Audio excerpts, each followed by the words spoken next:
Ce projet podcast est une initiative créée et proposée par la SBL de Podcast Factory Org avec le sponsor de Transforma Bruxelles Innovation Playground.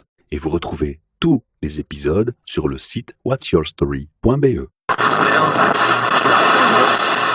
You're listening to the Podcast Factory. Bienvenue pour un nouvel épisode HR Meetup, votre podcast sur les passions au travail et les ressources humaines. Et devant moi, j'ai le plaisir de retrouver quelqu'un avec qui j'ai eu l'occasion d'échanger un peu, qui est Béatrix Charlier. Bonjour. Bonjour Michel, merci de me recevoir dans ton super studio. On signale aux éditeurs qu'on était mis en contact grâce à Jean-Marc André, un monsieur formidable que j'aime beaucoup et je le salue, je le remercie pour cette belle rencontre. Alors merci Jean-Marc, et cette relation avec Jean-Marc est due à Nathalie de Kneiff que j'ai envie de saluer aussi pour sa générosité aujourd'hui. Et tu es venu une formation Podomicast, donc une formation sur le podcasting, une fois un dimanche par mois. Ce mois-ci, il y en avait 2. Et on va mettre en pratique en faisant un podcast HR Meetup pour te présenter. On a une question traditionnelle de ton rêve d'adolescente à ce jour, et ça va être pertinent pour toi. Que s'est-il passé? Est-ce que tu es aligné avec ton rêve? Béatrix, raconte. Alors mon rêve d'adolescente, c'était de devenir historienne de l'art et archéologue.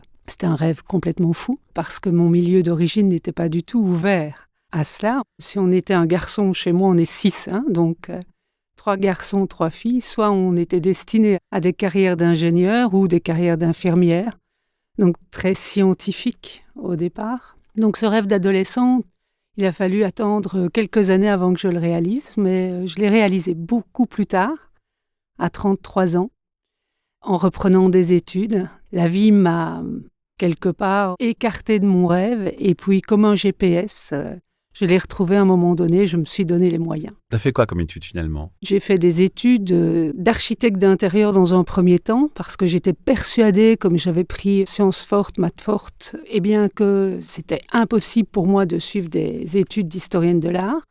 Je pensais qu'il fallait absolument le latin. Et donc j'ai été architecte d'intérieur, designer de mobilier contemporain pendant 15 ans. J'ai monté ma structure. Et puis un jour, un moment, il y a eu une très très belle affaire. L'aménagement de l'aérodrome de Saint-Hubert, ça m'a permis à ce moment-là de me dire « Ok, je peux vraiment reprendre mes études, les études dont je rêve. » Et c'est une liberté que je me suis octroyée. En fait, c'est un retournement, donc c'était le moment pour être de nouveau aligné avec qui j'étais. C'est important à ce qu'on est en train d'échanger parce qu'il va y avoir un lien avec ce que tu fais, évidemment, mais ça, on va le découvrir après. On va laisser un peu de suspense dans l'histoire. Finalement, tu t'es aligné avec ton rêve, concrètement. Je me suis alignée avec mon rêve, et c'est très particulier de dire ça. Je pense que je ne l'ai jamais dit avec ces mots-là, mais c'est une manière de me réconcilier avec moi-même, de me retrouver dans mes propres pas et pas ceux que l'on m'avait quelque part dictés ou les pas attendus. Même si le choix d'être architecte d'intérieur, c'était déjà une petite révolution dans ma famille, même une grosse révolution, C'était pas compris, mais ce rêve-là, y accéder, c'était vraiment fondateur. Fondateur de se dire, parce que oui, j'avais 33 ans, je n'avais plus étudié depuis belle lurette. J'allais à l'université, je ne connaissais pas. Tout le monde était beaucoup plus jeune, évidemment. Je faisais 1000 km semaine, Marbeux-en-Liège, pour aller suivre mes cours. J'ai besoin d'entendre et de voir ce qui se passe. Quand j'ai fait ça, bien sûr, la peur des examens, tout ça, mais au moment où j'y étais, je savais, je vibrais, je savais que j'étais au bon endroit, enfin, arrivé à une espèce de port, en fait. Ça t'a amené à quoi, Béatrix, maintenant, finalement? Alors, la vie est bien faite. Je suis fondamentalement optimiste. Je crois que je suis de plus en plus optimiste. Plus le temps passe, plus je suis optimiste et positive, parce que je trouve que la vie est bien faite, même quand on est désaligné, même quand elle prend des détours, même quand elle nous confronte. Ce que je fais, c'est que ces études d'historienne de l'art m'ont permis de devenir d'abord une des spécialistes des décors monumentaux du XVIIe et XVIIIe siècle, les stucs. Évidemment, il n'y a pas de travail, ça ne paye pas, c'est un super hobby, comme souvent dans la culture. Comme beaucoup de passions, j'ai envie de dire. C'est une vraie passion parce qu'il n'y a pas de source, il y a très peu de sources. Les artisans stucateurs ne signent pas. Donc c'est une recherche, il faut aller regarder ce que la main a réalisé, et au travers de la réalisation de la main, on va trouver des symboles, des signes, c'est passionnant. Et les études d'histoire de l'art m'ont appris à être une chercheuse, en réalité. Et ensuite, forcément, je suis rentrée dans l'enseignement comme prof d'histoire. Et quand je suis rentrée dans l'enseignement comme prof d'histoire, je m'y destinais absolument pas. C'était pas du tout dans l'ordre de mes rêves. C'était même un peu à l'inverse, si je dois dire. J'avais des préjugés. Là, j'ai eu une fameuse claque. Je me suis rendu compte que les élèves que j'avais en face de moi, c'était à peu près par année entre 200 et 220 élèves. Un cours d'histoire, c'est 2 heures. J'avais les 3 dernières années des humanités, du secondaire. Et je me rendais compte, qui n'était absolument pas préparé pour l'université, qui venait en fait de digitaliser les choses. 2, qu'il n'avait pas les codes pour beaucoup de choses. Moi, j'en sortais, mais en décalé. Et 3, je me suis rendu compte que ces jeunes étaient passionnants parce qu'il y avait chez chacun d'eux quelque chose, une étincelle, et que quelque part, ils se faisaient éteindre à l'école. Alors que c'est un lieu où on doit cultiver la curiosité intellectuelle, etc. Alors je ne suis pas en train de dire que mes collègues de l'époque éteignaient ces jeunes, mais c'est le fonctionnement de l'école qui les éteignait. Je crois que c'est plus un système. Oui, exact, c'est un système. Et à partir de là, c'est resté pour moi une injustice terrible. Je me suis dit, mais comment, et je prenais souvent cette formule, comment on a pu aller sur la Lune et comment on n'est pas capable aujourd'hui de donner à nos jeunes une impulsion pour être dans leur plein potentiel. Donc j'ai démarré avec eux le temps de midi, des trucs, des astuces, juste pour qu'ils réussissent. Pas pour qu'ils réussissent le test, mais pour qu'ils ne s'abîment pas dans une espèce de je suis nul, je ne vaux rien. Et puis, On entend beaucoup ça. Surtout, moi, ce que je trouve délétère, c'est le mal que ça fait dans les familles. Un enfant qui n'a pas de bons résultats scolaires, comment est-ce que cela est reçu par ses parents ? Mais c'est plus vicieux que ça, parce que moi, ce que je dénonce dans l'enseignement, je suis pas là pour les critiquer, c'est pas le but de ce podcast, mais tu sais déjà avec le système de mettre des cotes, c'est mettre les gens en compétition les uns contre les autres. Alors quand tu entends déjà dans tes observations qu'il y a une difficulté d'avoir l'estime de soi, parce qu'on cherche, parce qu'on a ado, qu'on se questionne, c'est normal. On a déjà facilement des doutes en soi. Et tu sais, quand tu réfléchis dans le monde des entreprises, on réentend ces doutes. Et le nombre de personnes qui ne s'aiment pas, j'ai l'impression qu'il est en croissance, et ça me fait peur. C'est ma perception, et j'ai envie de changer la donne. On est totalement alignés là-dessus, en fait, Michel. C'est à l'école qu'on commence à éteindre les talents. En tout cas, la lumière intérieure qu'on a tous. Un enfant, avant d'aller à l'école, il a cet enthousiasme de voir les copains, d'aller s'amuser, d'aller apprendre l'anglais. Et puis 6 mois après, c'est juste l'angoisse d'avoir loupé un test, c'est juste l'angoisse de ne pas être à la hauteur, de se faire enguirlander quand il rentre à la maison, de se faire traiter d'imbécile. Enfin, je ne grossis même à peine le trait quand je dis ça. Et donc ça, pour moi, ça a été vraiment la claque. Et finalement, tu en as fait un projet, tu as même écrit un ouvrage. Ça m'a amené là où je suis aujourd'hui. C'est vrai que ces élèves que j'ai rencontrés, quand j'ai commencé, c'était en Belgique. Et puis, j'ai été travailler dans une école à Luxembourg. Luxembourg, c'est très exigeant. Il y a 5 langues. Ils sont évalués sur 3 langues. Et puis, il y a leur langue à eux. L'école privée dans laquelle je travaillais, eh bien, c'était une forte immigration portugaise capverdienne. Donc, les gamines avaient 5 langues. C'était très compliqué de réussir. Donc, je suis arrivée là avec mes méthodes que j'ai affinées. Et puis, on est devenu une école pilote pour un projet européen que j'ai coordonné, la prévention du décrochage scolaire.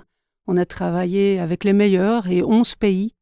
Et dans ces 11 pays, on a beaucoup appris et on travaillait sur le profil du décrocheur. Et en fait, on s'est rendu compte assez vite que le décrochage scolaire, à l'époque, on voulait descendre, objectif 2020 Europe, en dessous des 10%. On a atteint 30% pendant la Covid, je veux le dire. Ça a été terrible. Ces projets continuent et l'approche du décrochage scolaire, c'est de dire simplement, c'est pas l'élève qui est débile, c'est pas l'élève qui manque de compétences. La faute n'est pas ou fainéant, je l'entends aussi beaucoup. Non, c'est simplement que le système n'est plus à jour et que ça crée du lag dans la relation enseignant et qu'on devrait être dans l'apprenance constante. Et tout ça, on l'a beaucoup travaillé. C'est évidemment extrêmement compliqué à implémenter dans les écoles parce que le système est assez monolithique. Et donc, je me suis retirée du projet école et j'ai monté ma boîte à 50 ans en me disant maintenant, il faut vraiment faire quelque chose et on passe à l'action. Et donc, j'ai démarré avec la création d'un test qui est venu de toutes mes rencontres, qui est basé sur la théorie des intelligences multiples de Howard Gardner. J'ai commencé en format papier, un petit test vraiment minimaliste, je vais dire, que je lisais. Si je vois comment je lisais le test il y a 7 ans, même avant encore, c'était vraiment pas du tout amplifié. Et puis au fur et à mesure du temps, eh bien, ce test permettait de valider chez les jeunes qui venaient me voir leur orientation professionnelle. Qu'est-ce que je peux faire comme métier? C'était souvent la question des parents et beaucoup la question des jeunes. Mais là, on répond au besoin d'empêcher le décrochage scolaire. Oui. C'est vraiment l'idée. On l'anticipe en fait. C'est ça. On est en amont et le décrochage scolaire n'est même plus la question. Et la réussite d'une année n'est même plus la question. Je n'en fais plus une question. Il faut qu'on traverse le truc. OK, mais pourquoi faire? C'est quoi le rêve de ta vie? Tu as envie d'être qui? Tiens, on revient à la question du rêve, tu vois. Absolument. Moi, je travaille beaucoup parce que je les appelle les moteurs de la fusée. Et donc, quand nos moteurs de la fusée sont activés, on ne se trompe pas de rêve. L'humain ne se trompe pas de rêve. Et quand j'entends un rêve en face de moi, je regarde comment est-ce que cette personne va pouvoir, ce jeune va pouvoir monter dans son rêve et le réaliser. Il y a encore trop souvent l'influence du contexte familial, des parents, des attentes d'eux. On ne doit pas que l'école à réinventer. On doit réinventer la relation parent-enfant. Il est temps que les parents se disent, il faut arrêter de transférer mon idéal de carrière chez mon enfant. Mon enfant n'est pas ma copie, n'est pas mon objet, n'est pas là pour m'en servir. C'est un individu en tant que tel, adulte, intelligent, avec des potentiels, des compétences, et il faut le laisser s'exprimer. Et au lieu de le réfréner, il faut l'encourager dans le sens où il veut aller. Moi, je dis toujours aux jeunes, écoute ton cœur. C'est ton cœur, tu dois écouter. C'est ça le rêve, en fait, c'est écouter son cœur, non? Totalement. Et aussi, je donne le modèle qui est décrit par Marlène Ridal, le bonheur à la danoise. C'est bien de s'en inspirer. Les pays scandinaves ont des modèles très intéressants, mais au Danemark, à 18 ans, le jeune reçoit une bourse d'études pour quitter la maison familiale, pour ne pas avoir de pression. Mais en Europe centrale, la réussite universitaire, le diplôme universitaire des enfants, c'est un attribut de réussite sociale pour les parents.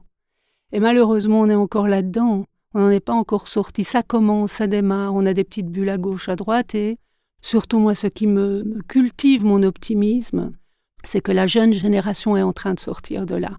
C'est pas ça qui compte pour eux, c'est le sens. Et donc, le sens, il est lié à notre rêve, à ce qu'on a au fond de nous-mêmes, en fait. Et ça nous donne la direction de la vie. Et dans ce cas-là, on reste aligné. Il y a des tas de professions. On ne trouve plus personne. C'est des métiers où il y a beaucoup de burn-out, des horaires difficiles, un problème de lien avec le salaire. Et au final, qu'est-ce que les gens oublient? C'est que leurs ados et leurs jeunes, ils les ont vus, eux, parents, rentrer en burn-out, être malheureux au travail, avoir le stress au quotidien, ramener le stress du travail dans la maison. On parle de toute cette pièce de théâtre où on se ment à nous-mêmes. Et nos jeunes nous ont vus nous mentir à nous-mêmes. Est-ce que vous croyez, auditeurs et auditrices, qu'ils ont envie de suivre cet exemple? Parce que je vous rappelle que l'exemple, c'est nous. J'entre beaucoup en entreprise depuis 7 ans aussi, parce qu'effectivement, ce que j'avais fait pour les jeunes, je l'ai transposé pour les adultes. Ce test pour les jeunes, évidemment, fonctionne pour les adultes. Si les jeunes ont des questions d'orientation, les adultes, il y a 7 ans, en avaient aussi. Aujourd'hui, post-Covid, soyons clairs, ça fuse de partout. Est-ce que c'est vraiment la vie que je veux avoir ou est-ce que c'est la vie qui me correspond? Quand on a été en lockdown pendant un certain temps, on s'est posé des questions absolument sur tout. Est-ce que c'est la bonne personne avec laquelle je vis? Tiens, j'ai des enfants, je le découvre 24 heures sur 24, ça change un peu. C'est quoi d'être parent? Est-ce que ce métier me convient? Quel sens je donne à ma vie? On a eu un premier symptôme, si tu veux, Michel, en 2008, tu sais, la crise des subprimes. Et là, en fait, on a eu une rupture de confiance entre les collaborateurs et l'entreprise. Il y a eu une crise financière terrible et donc les entreprises ont commencé à virer des gens. Alors jusque-là, ok, ça fait partie de la vie de l'adulte, on est tous traversés par des choses compliquées. Et comme tu le dis très bien, et ce que je dis toujours dans mes conférences, c'est que n'oubliez pas qui vous regarde. Et vos témoins, nos témoins, et c'est ça que j'ai envie de dire aux éditeurs aujourd'hui, nos témoins, ce sont nos enfants. Et si nos enfants en 2008 ont vu que les parents étaient jetés alors que ces mêmes enfants, on essayait de trouver des gardes, les placer parce qu'on faisait des heures supplémentaires pour son entreprise. Oui. Et quand je dis ça, je caricature très très peu les choses. Non, c'est la réalité. Et nous sommes arrivés en entreprise à un moment donné, et ça a été la question fondatrice de Pop quand j'ai ouvert ma boîte, c'est le turnover de la génération Y en entreprise qui est effectivement complètement en lien avec le décrochage scolaire de nos jeunes. Et cette question du why qu'ont posé les Y, alors à l'époque, ils étaient 30% de représentants de la cohorte Y parce qu'on fait des enquêtes sur le terrain, eh bien, c'était le fruit de cela. Mais aujourd'hui, ça va vraiment beaucoup plus loin. La génération Z dont on parle et qui est compliquée, elle réinvente le modèle parce qu'elle constate, elle observe que le modèle actuel est absurde. Pourquoi devrions-nous nous soumettre ? Pourquoi est-ce qu'à un moment donné, on ne peut pas avoir une espèce de liberté de parole, de pensée, d'action, de proposer ? Pourquoi est-ce qu'il faut un jeu politique au sein des entreprises ? À quoi sert la politique ? Et là, c'est très intéressant parce que ces Z, qui sont nés après 1995, ces Z-là, ils repensent les choses, mais complètement. Et ils sont sûrs de la diversité, de l'inclusion. Et ils montent au créneau très facilement, en fait. Ce sont les lumières, les fameuses lumières de la Révolution française, ces philosophes. Moi, j'ai envie de dire, peut-être que ça va faire hurler certains derrière les micros, mais j'ai envie de dire que ces Z-là nous éclairent de sens. Ils viennent avec le leur. Et là, c'est fantastique, parce qu'ils vont repenser le modèle. Cette vague nous amène une prise de conscience en entreprise où on met les valeurs, on essaie de s'adapter, on essaie de ces fameux programmes pour attirer ces talents et ces jeunes qu'on veut tant. Mais d'un autre côté, il y a encore des gens pour pointer du doigt cette génération. Je pense qu'il y a plusieurs types de niveaux de conscience, j'ai envie de dire, dans les entreprises et au niveau des gouvernances des entreprises. Qu'est-ce qui fait bouger l'humain ? La crise, le manque, le besoin, la survie. Eh bien, nous y sommes. Et voilà le momentum très intéressant. Pourquoi ? Eh bien, parce que l'entreprise aujourd'hui n'a absolument pas de vision. On ne sait pas ce qui va se passer d'ici 2 ans. On a une multicrise et on a une rupture techno. La rupture techno, c'est l'intelligence artificielle. J'ai l'habitude de dire, c'est l'historienne qui va parler 2 secondes, pas trop, j'ai l'habitude de dire que cette époque, c'est un changement civilisationnel. Les crises du XIVe siècle ont permis l'époque de la Renaissance au XVe siècle, où on a tout revu. Crise du XIVe, la guerre de 100 ans, la guerre de 30 ans, la peste noire, l'imprimerie et les migrations. C'est un flux migratoire sur le plateau anatolien qui a provoqué la migration des érudits de Constantinople vers l'Italie. Et là, tout d'un coup, ils partent, comme j'avais l'habitude de le dire, avec leurs clés USB, leurs manuscrits en langue grecque. Et on redécouvre, et c'est aussi une connotation de notre époque, et on redécouvre les philosophes, et les philosophes, leur discours tend vers comment atteindre le bonheur. Épicure, Platon, Socrate, tous ceux-là vont nous parler que de cela, quelque part. Le but ultime, comment être heureux. Aujourd'hui, oui, on est dans les crises du XIVe siècle. Et j'ai envie de dire, j'ai pas dit que c'était super, c'est pas facile à vivre, mais tant mieux. Et par contre, il y a une opportunité de changement, on y est, on a tous du coup un rôle à jouer parce qu'il va falloir basculer dans la nouvelle époque, dans la nouvelle civilisation avec des nouveaux codes. Ça, c'est intéressant de se dire ça et aussi de se dire que, et je les côtoie, les entrepreneurs, j'en vois beaucoup, eh bien les entrepreneurs qui n'ont pas compris qu'il fallait croire en demain, être un levier pour la nouvelle génération et celle d'après, parce qu'il y a celle d'après, qui n'ont pas compris ça, sont voués à disparaître.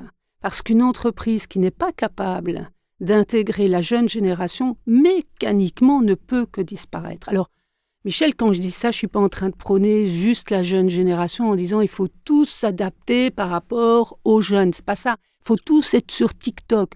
Je n'ai pas dit ça non plus, même si TikTok est intéressant, il faudrait quand même que je commence à m'y intéresser. Et qui me permet de faire le pas, c'est évidemment les jeunes avec leurs repères. Mais en entreprise, nous avons toutes les générations. Et moi, je crois dans la force des générations, des réalités croisées. La génération qui est en train de partir, les baby-boomers, certains n'ont pas envie de quitter la boîte, certains sont épuisés, mais d'autres n'ont pas envie. Ils ont connu les crises, ils ont survécu, ils sont résilients. Ils vont pouvoir donner un peu de racines à ces jeunes qui arrivent et qui sont effrayés. Parce que notre génération Z, on a parlé de burn-out tout à l'heure, elle a un nouveau syndrome que l'on appelle l'éco-anxiété. Le problème de ce syndrome, c'est qu'il est, si tu veux, plugué à l'intérieur parce qu'il s'est plugué pendant leur construction psychologique. Donc ce sont des gens qui, pour combattre ce symptôme d'éco-anxiété, il va falloir que les entreprises pensent faire des actions pour réparer la planète, pour donner un sens concret. Sur le terrain, ce que je constate, c'est qu'il y a beaucoup de jeunes qui montent leur boîte. Il y a une grande partie de la génération Z qui est auto-entrepreneur ou alors qui reste dans une boîte open et qui devient intra-entrepreneur dans la boîte. Ou dans des boîtes avec des valeurs et des choses fortes, avec un fort engagement. À condition qu'elles ne soient pas placardées sur le site internet ou derrière le desk d'accueil, alors on peut peut-être s'imaginer que les valeurs sont incarnées et traduites en action. Sinon, c'est un plan marketing. Et donc, généralement, comme tu l'as dit avant, il n'y a rien du tout. Mais ces jeunes-là, oui. Mais ce n'est pas seulement eux. C'est vraiment le travail de collaboration intergénérationnelle au sein des entreprises qui compte.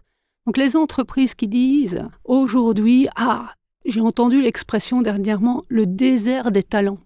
Nous sommes arrivés dans un désert des talents. Mais c'est dingue, parce que dans nos entreprises, tous ceux qui occupent des postes, 1 sur 2 à peu près, ça c'est nos résultats d'enquête et de testing, 1 sur 2 n'est pas sur ses talents ou travaille à contre-talent, donc s'épuise, mais on a tous des talents exploités ou pas exploités.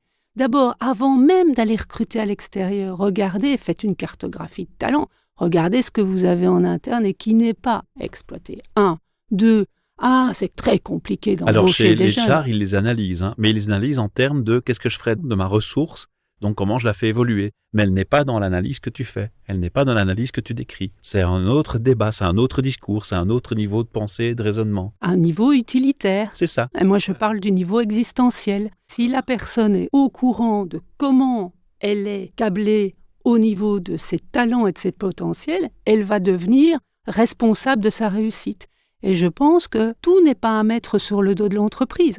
Je crois qu'on a tous notre responsabilité à dire « je ne suis pas bien là dans mon job, qu'est-ce que je peux faire ? Comment est-ce que je peux évoluer ? Je suis responsable de ma vie, on est responsable de sa vie. » Donc le temps de vie que l'on donne à une entreprise ou ailleurs, c'est nous qui décidons de ça. Je veux juste rappeler une chose, nous ne sommes pas en guerre ici, ok ?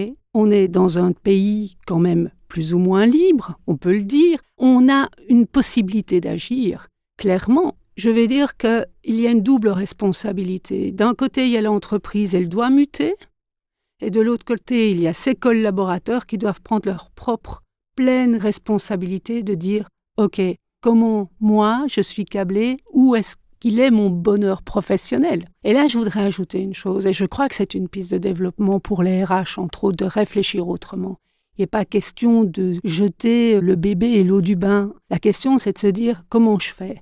Peut-être que je peux rester dans l'entreprise part-time et développer une activité complémentaire sur le côté, contribuer à une entreprise qui me donne un salaire, contribuer dans cette boîte et puis développer un projet personnel à côté. Parce que cette génération Z va avoir entre 7 à 12 métiers différents. Il y a des mutations et il y a des cross-fertilisations, je crois, dans la fertilisation croisée. Maintenant, je rencontre de plus en plus d'entrepreneurs qui raisonnent comme moi, qui disent on a essuyé plusieurs crises économiques, j'ai plusieurs talents, plusieurs compétences, je crée plusieurs activités. Quand une est plus calme, l'autre me permet de vivre et inversement. Et on joue sur des leviers, je joue sur des niveaux et je surfe entre deux vagues. Les crises ouvrent des possibilités et aussi des manières de voir les choses autrement. Oui. Cette année d'expérience déjà, tu as parlé du Luxembourg, tu as parlé de la Belgique, tu agis dans les entreprises dans combien de langues et où dans le monde ? Parce que la Belgique est un pays compliqué, il y a 3 langues nationales. En fait, je n'agis pas seule, je crois à la pluralité des talents. Et donc, autour de moi, il y a des gens qui sont indépendants et qui développent à leur rythme, mais qui utilisent mes outils, qui sont formés. C'est de la co-création et on continue à travailler là-dessus et à développer constamment. Je crois que le jour où on s'arrête, ça n'aura plus de sens. Mais tu interviens en Belgique et au Luxembourg. J'interviens en France, en Belgique, au Luxembourg et maintenant en Suisse. On est même intervenu au Népal et on intervient à distance. C'est le miracle aussi des Teams, etc. Donc on intervient dans le monde entier et les activatrices de talent donc, qui sont autour de moi et formées interviennent dans plusieurs langues. Luxembourgeois, allemand, anglais, français, néerlandais, italien, espagnol. Et on ne s'arrêtera plus en réalité. Voilà. Tu as développé un test qui permet d'aller au bout de cette analyse. Il y a un futur, tu peux en parler rapidement ? Le futur, c'est la mission de POP. Là où on veut aller, ce qui nous conduit, c'est de vouloir éclairer les talents des individus parce que l'entreprise est constituée d'individus. et que lorsqu'un individu est aligné avec lui-même, il est en paix. Et donc on aimerait vraiment beaucoup éclairer de plus en plus d'individus, que ce soit des jeunes, que ce soit des adultes, pour retrouver l'estime de soi, retrouver le bon topos. J'aime beaucoup ce que les antiques disaient. On se pose beaucoup la question d'identité, qui suis-je ? Et si tu regardes, Michel, si tu vas chercher dans l'étymologie du mot identité, tu vas voir 2 acceptions. Identique, le même, singulier, différent. Il n'y a pas de réponse à qui suis-je.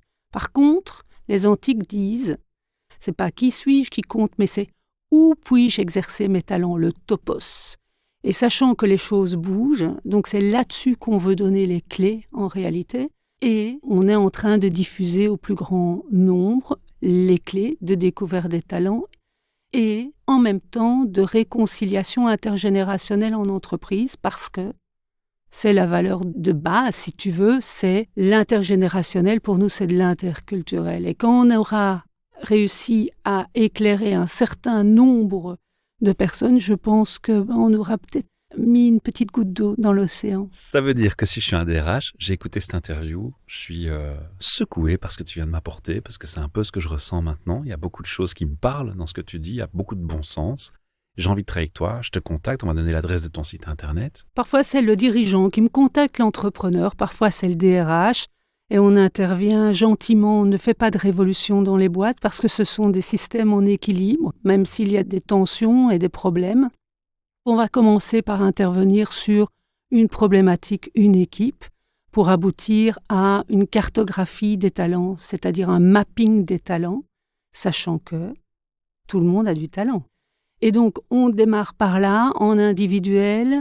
Chacun reçoit son programme à lui de talent, comment ça résonne, comment il peut se développer, et puis par équipe, et puis en entreprise.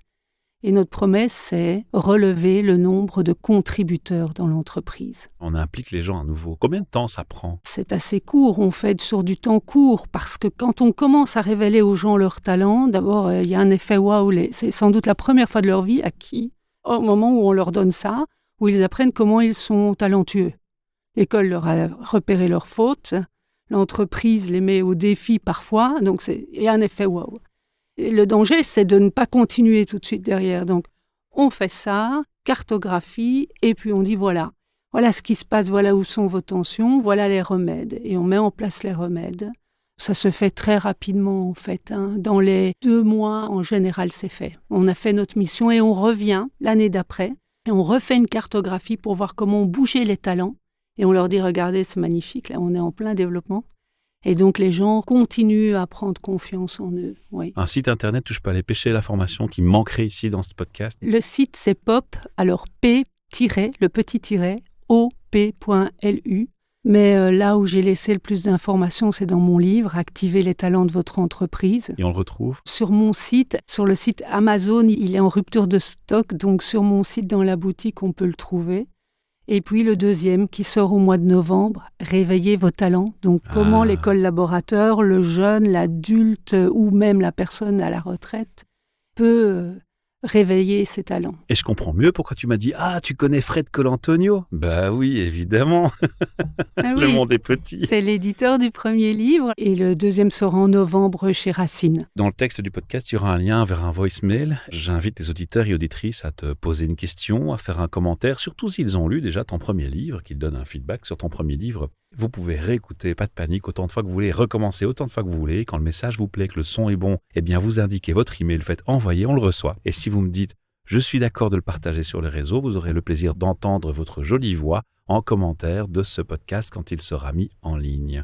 On a 3 questions de clôture. C'est quoi un bon RH pour toi ? C'est une question pertinente et difficile parce que la position du RH, c'est quand même très compliqué aujourd'hui, Michel. On va pas se mentir, entre le marteau et l'enclume. Un manque de liberté d'action tout de même parce qu'il faut suivre la ligne. Un bon RH pour moi, c'est quelqu'un qui aime l'humain, qui l'aime fondamentalement, pas dans sa tête, dans ses tripes, et qui donne une chance, Et un bon RH, c'est sans doute quelqu'un qui comprend aussi que c'est un métier tellement exigeant, tellement usant, qu'il ne faut pas avoir peur de se réinventer quand on a tout donné. Parce que je connais des RH et je les salue vraiment. Les RH que je connais, dans les entreprises, elles donnent tout. Parfois, elle donne trop.